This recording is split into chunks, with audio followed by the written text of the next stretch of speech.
All right, so what we're going to do is I'll work through several examples of integration by parts. I have the three that I had from the previous introductory video, and then I threw another fourth one in here. This is integral x to the third log x. So this first one we've already sort of worked out, but I'll go ahead and back from scratch and work. On this video, I'll work these first two, and then we'll pause so the videos don't get too long, and we'll pause and do the other two on the next one. So on this first, I'm going to work these two out. This one we've already done. On the introduction, I'll make it a little bit more, maybe a little, hopefully a little better flow here. So number one, we want the integral of x, e to the x, dx. This is the product. Anytime you see the product of two integrals, at least one of which is transcendental, that's the tip-off. That's the flag. That's the indicator that shows that that suggests that integration by parts might be the thing to try. So I'm going to try parts. You should always write down parts so that anyone who knows what you're doing, anyone who's, for example, grading your work, knows that you know what you're doing here. At least you can get credit for knowing you're supposed to be doing integration by parts. Even if you don't do it correctly from here on out, at least you get some credit for knowing that you're supposed to use parts on this. And then we're going to write down the 4 bits, the 4 parts. Now, we only choose 2 of them. Really, we only choose one of them. We force this other. And then we will compute these other 2 here. And what was our rule? Our rule is choose dv to be the most complicated portion whose antiderivative you know. In this case, I think it's pretty clear that's e to the x. That's more complicated than the other part, which is x. Once you choose dv, everything else in the integrand is u.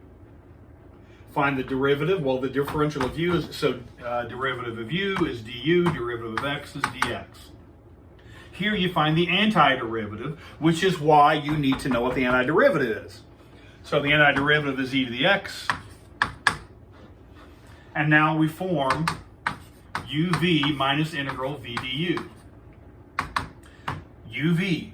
This piece does not have an integrand. This is simply the finished portion of the antiderivative.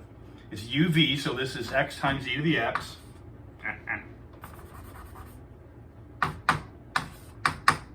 Minus, and then we need to compute this integral, minus integral v du. So v is e to the x, du is dx. If there were more here, then you would use more down here. If there were more or other pieces here, you would use more or other pieces here. Whatever you inherit from these choices, these parts, that's what goes into this structure. Now, this part is finished, x, e to the x, minus the antiderivative of e to the x is e to the x. And there's the constant, and we're out. We can, now just one time, you can do this of course on any circumstance, just one time, I'm going to check my answer to make sure this is correct. And of course you can always check your answer for the antiderivative by finding the derivative. Well, what is that derivative? The derivative here requires the product rule. It's the first times the derivative of the second minus the second times the derivative of the first, but the derivative of x is just 1. Okay, so that's this piece gives that derivative. What's the derivative of negative e to the x? It's the first times the derivative of the second plus second times the derivative of the first. First times the derivative of the second plus second times the derivative of the first. I said minus, it should be plus. And then the derivative of negative e to the x is negative e to the x. The derivative of a constant vanishes. The e to the x is canceled. This is x e to the x, which is precisely what we wanted it to be. So this is, in fact, an antiderivative of that function. All right, so let's see if we can play through number 2 here a little bit. This is the antiderivative of x, secant x, tangent of x. All right, which is, okay, well, this is the product of 2 functions, at least one of which is transcendental. So we're going to do parts, u, du, dv, v. And we choose dv, you choose dv, this is the first selection. Not here, not here, not here, the first selection here. dv, I want the most complicated piece whose well, that's no problem. I know the antiderivative of secant x tangent x.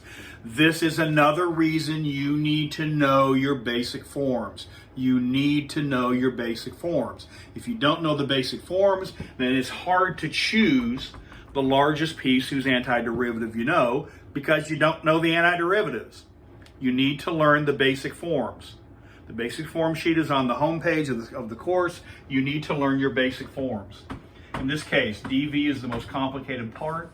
That's secant of x, tangent of x, dx. That's the most complicated piece whose antiderivative you know. It's not simply the most complicated piece. It's the most complicated piece whose antiderivative you know. That's going to come into play here pretty soon when we do this number 4. All right, so that's dv. Everything else, so that's everything here. Everything else that's left is u. In this case, that's just x. The derivative of u is the derivative of x. What is the antiderivative of secant tangent? Well, that's secant. And put together the parts. uv minus integral v du. uv minus integral v du. uv minus integral v du. uv, that's x, secant of x, minus integral v du. That's secant of x dx. And that's a basic form. Luckily, you know your basic forms.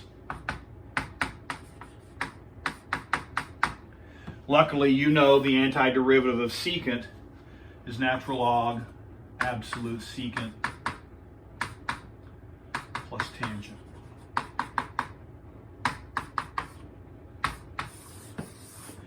The antiderivative of secant is natural log absolute secant plus tangent, negative because parts requires this to be negative. It's rather like the b squared minus 4ac. That negative is in the quadratic formula because of how the formula was developed. This negative is in the parts formula because of how it develops. So you need to know the antiderivative of secant. So what we have is x secant x minus log absolute secant plus tangent.